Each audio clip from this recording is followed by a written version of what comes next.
Balasore train हादसे को लेकर कई सवाल खड़े हो रहे हैं। सबसे बड़ा सवाल यह कि मेन लाइन पर 128 किलोमीटर प्रति घंटा की रफ्तार से दौड़ रही कोरोमंडल एक्सप्रेस अचानक लूप लाइन पर कैसे चली गई? क्या ट्रेन को गलत सिग्नल दिया गया या ट्रेन के ड्राइवर की गलती से हुआ यह हादसा? दरअसल यह घटना चौंकाने वाली इसलिए भी है क्योंकि पिछले 9 सालों में रेल सुरक्षा पर सरकार ने बहुत ध्यान दिया है। सिग्नल सिस्टम, ट्रैक चेंज जैसे कामों में तकनीक के साथ साथ मल्टीपल चेक्स की व्यवस्था की गई है। इसे फूल प्रूफ बनाया गया है ताकि हादसों को रोका जा सके। और यही वजह है कि साजिश की आशंका को खारिज नहीं किया जा रहा है। यह घटना ह्यूमन एरर की वजह से हुई या फिर टेक्निकल फॉल्ट से, या फिर इसके पीछे साजिश का कोई सिग्नल नजर आया? इस रिपोर्ट में देखिए।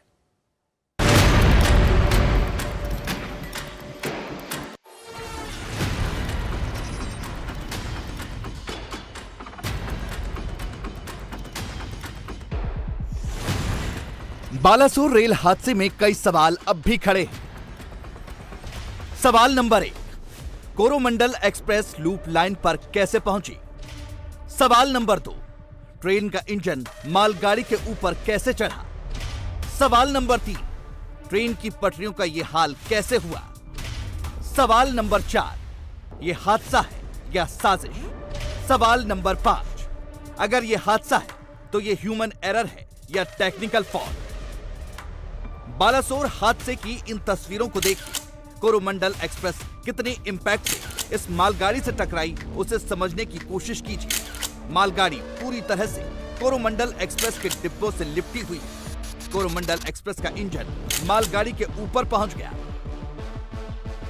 अब रेलवे के ट्रैक को देखिए। ये वो ट्रैक है जिस पर कोरोमंडल एक्सप्रेस 125 किलोमीटर प्रति घंटे की रफ्तार से दौड़ रही थी। क्या हादसे की वजह से ट्रैक की ये हालत हुई या फिर पटरियों की ऐसी हालत की वजह से हादसा हुआ? कितना फासला हुआ, ये गाड़ी आके ट्रैक से गिर गई, वो क्यों गिरी? मैंने देखा है कि ट्रैक्स भी पूरे के पूरे घूम चुके हैं। उसमें फोटो में देखा, ये कैसे इतना हो गया, ये तो शायद नहीं देखा था कभी भी। ट्रैक पूरे का पूरा ऐसे घूम गया। शुक्रवार शाम 6:55 पर बहनागा बाजार स्टेशन के पास आखिर ऐसा क्या हुआ जो सैकड़ों लोगों की जान जाने की वजह बन गया? रेलवे की तरफ से हुई शुरुआती जांच में जो बात सामने आई, पहले वो जान लीजिए। जांच कर रही कमेटी के मुताबिक अप लाइन पर आ रही कोरोमंडल एक्सप्रेस को ग्रीन सिग्नल दिया गया और ट्रेन की तरफ से इसे रिसीव भी किया गया। लेकिन ये ट्रेन अचानक अप लूप लाइन पर चली गई, जहां पहले से मालगाड़ी खड़ी हुई थी। ट्रेन मालगाड़ी से टकराई और 21 डिब्बे डिरेल हो गए। डाउन लाइन पर आ रही यशवंतपुर हावड़ा एक्सप्रेस जो लगभग गुजर चुकी थी, उसके पीछे के डिब्बों से कोरोमंडल एक्सप्रेस के डिब्बे टकरा गए। ये जो ट्रैक है, ये ट्रैक जो अभी आपको खाली दिख रहा है, इसी ट्रैक पर कोरोमंडल एक्सप्रेस भाग रही थी, दौड़ रही थी। जाना था उसे इस ट्रैक पर, लेकिन वो चली गई उस ट्रैक पर। वो ट्रैक जिस पे माल गाड़ी खड़ी थी, वो ट्रैक जिस पर आयरन ओर से लदी हुई माल गाड़ी खड़ी थी, और वहां टकराई। जो कोचेस बिखरे, जो कोचेस इधर से उधर गए, वो भी टकराई यशवंतपुर से हावड़ा जाने वाली ट्रेन पर। लेकिन उस ट्रेन को बहुत ज़्यादा नुकसान नहीं हुआ। रेल मंत्री ने भी यही कहा कि उस ट्रेन को बहुत ज़्यादा नुकसान नहीं हुआ। लेकिन मेन जो इम्पैक्ट है इन दो ट्रैक्स के बीच में ही है। और रेल मंत्री ने भी इस बात का इस बात की तस्दीक हमारे कैमरे पर की है। ट्रेन से मिला स्पीडोमीटर का रिकॉर्ड बताता है कि 6:55 पर ट्रेन की स्पीड 128 किलोमीटर प्रति घंटा थी। लेकिन ठीक 23 सेकंड बाद इसकी रफ्तार 0 यानी 0 हो गई। इस वक्त ट्रेन का एक्सीडेंट हो चुका था।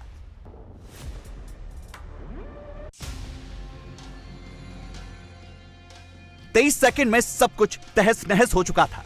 हर तरफ चीख पुकार मच गई। लेकिन इसी 23 सेकंड में छिपा है इस हादसे का राज। सवाल यह है कि ट्रेन लूप लाइन पर कैसे आ गई, जबकि उसे ग्रीन सिग्नल हावड़ा लाइन पर जाने के लिए दिया गया था। कार की तरह ट्रेन अचानक रास्ता या लेन नहीं बदल सकती। इसे चलाने का पूरा सिस्टम है। सिग्नल इंटरलॉकिंग के जरिए किसी ट्रेन का रूट सेट किया जाता है। जिस लाइन का रूट सेट होता है, उसी लाइन पर ग्रीन सिग्नल आता है। लूप लाइन में ट्रेन को लेने का सिग्नल अलग होता है। अगर लूप लाइन का सिग्नल सेट है तो मेन लाइन का सिग्नल नहीं आएगा। अगर लाइन पर कोई दूसरी ट्रेन खड़ी है तो भी सिग्नल नहीं आएगा। जब आगे की सारी लाइन क्लियर हो, जब सारे पॉइंट्स अपने फेवर में हो, तभी एक ट्रेन को थ्रू सिग्नल मिलता है, ग्रीन सिग्नल मिलता है। एक ऑक्युपाइड लाइन में ट्रेन के सिग्नल को आना, जबकि ट्रेन जो है सीधे लाइन के लिए सिग्नल है और एक ट्रेन ऑक्युपाइड लाइन में चली जाए, ये बहुत ही अनयूजुअल घटना है। और इसके this could be one of the reason of the derailment of the train, क्योंकि नॉर्मली लूप लाइन पे जब कोई ट्रेन जाती है तो उसकी स्पीड रिस्ट्रिक्टेड स्पीड होती है 30 किलोमीटर और 50 किलोमीटर पर आवर। इन सबको ऑपरेट करने के लिए स्टेशन मास्टर के पास एक पैनल होता है। ये पैनल रिले रूम से जुड़ा होता है। इस पैनल पर पुश बटन होते हैं जिनसे स्टेशन मास्टर पॉइंट्स एवं सिग्नलों को मनचाही स्थिति में ऑपरेट कर सकता है। तो क्या ये स्टेशन मास्टर की गलती से हुआ, या फिर ड्राइवर ने ट्रेन गलत ट्रैक पर डाल दी? रेलवे से जुड़े लोगों का मानना है कि ड्राइवर इस घटना का जिम्मेदार नहीं हो सकता, क्योंकि उसके पास लाइन चेंज करने का कंट्रोल नहीं होता है। देखिए, ड्राइवर ये नहीं कर सकता। जो हम आपको बता दें कि ड्राइवर के पास में इस तरह का कोई कंट्रोल नहीं है कि वो मेन लाइन में जाते जाते कहीं लूप लाइन में चला जाए।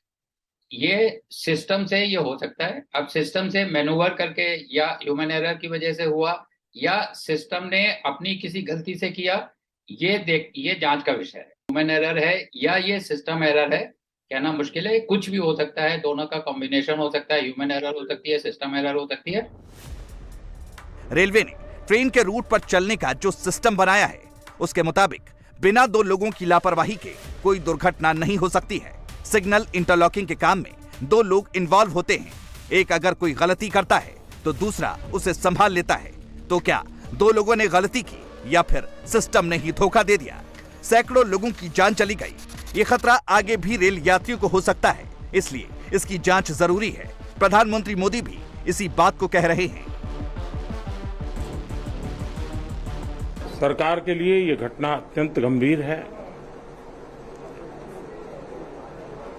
हर प्रकार की जांच के निर्देश दिए गए हैं और जो भी दोषी पाया जाएगा उसको सख्त से सख्त सजा हो, उसे बख्शा नहीं जाएगा। दो लोगों की लापरवाही के बगैर गलत सिग्नल और दूसरा ट्रैक नहीं दिया जा सकता। ट्रेन के ड्राइवर के पास लेन चेंज करने का कंट्रोल नहीं होता। फिर आखिर कोरोमंडल एक्सप्रेस एक ट्रैक से दूसरे ट्रैक पर कैसे पहुंच गई? आखिर ट्रैक को बदला कैसे जाता है? दो पटरियों के बीच एक स्विच होता है जिससे वो जुड़ती हैं। जब ट्रैक बदलना होता है तो कंट्रोल रूम से उसे ऑपरेट किया जाता है। पटरियों में लगे स्विच ट्रेन के मूवमेंट को राइट और लेफ्ट की तरफ मोड़ते हैं। इसकी वजह से ही ट्रैक चेंज होता है। 128 किलोमीटर की रफ्तार से जा रही कोरोमंडल एक्सप्रेस लूप लाइन पर चली गई। तो क्या यह गड़बड़ी स्विच से हुई या फिर पटरियों में ही कोई खराबी थी? क्या पटरियों की रूटीन जांच में लापरवाही हुई? क्या तेज रफ्तार की वजह से ट्रेन डिरेल हुई? क्या ऑटोमेटिक ब्रेकिंग सिस्टम फेल हुआ? क्या रेल में कोई क्रैक था या फिश प्लेट ढीली थी या फिर पटरियों के साथ कोई छेड़छाड़ हुई? इतना बड़ा हादसा शायद जैसा मैं देख रहा हूँ तीसरा सबसे बड़ा हादसा हमारे इतिहास में है। इतना लॉस ऑफ लाइफ है और 3 ट्रेन्स का इस तरह कोलाइड होना एक यूनिक इंसिडेंट की तरह देखा जा सकता है। तो जिस फोर्स से ट्रेन्स आपस में कोलाइड की हैं उससे काफ़ी कोचेज़ आपस में बहुत मैंगल्ड कंडीशन में बहुत आपस में क्रश हो गई हैं और उनको काट के अंदर जाना और लाइव विक्टिम को नुकसान ना हो उतनी तरतीब से और उतनी ध्यान से जाना, ये हमारे चैलेंजेस हैं। गुजरे सालों में रेलवे ने सिक्योरिटी पर बहुत काम किया है। पिछले 9 सालों में कोई बड़ी रेल दुर्घटना भी नहीं हुई है। फिर इतनी बड़ी घटना कैसे हो गई? क्या इसके पीछे कोई साजिश है? मुझे याद आती है 2010 की ऐसी ही कुछ घटना जहां शायद ज्ञानेश्वर एक्सप्रेस थी खड़गपुर के पास, वो भी इसी तरह डीरेल हुई और सामने से एक गुड्स ट्रेन आई। वहाँ भी करीब 150 से ज़्यादा लोग मारे गए और पता चला जांच के रिपोर्ट में कि वो सैबोटेज था। तो मैं ये नहीं कहता हूँ कि ये सैबोटेज है, मगर जो भी जांच करता है इसको भी नज़रअंदाज ना करे तो अच्छा है। इंडिया टीवी हर वक्त हर जगह डाउनलोड करने के लिए सर्च करें India TV news Google play store या ऐप स्टोर पर।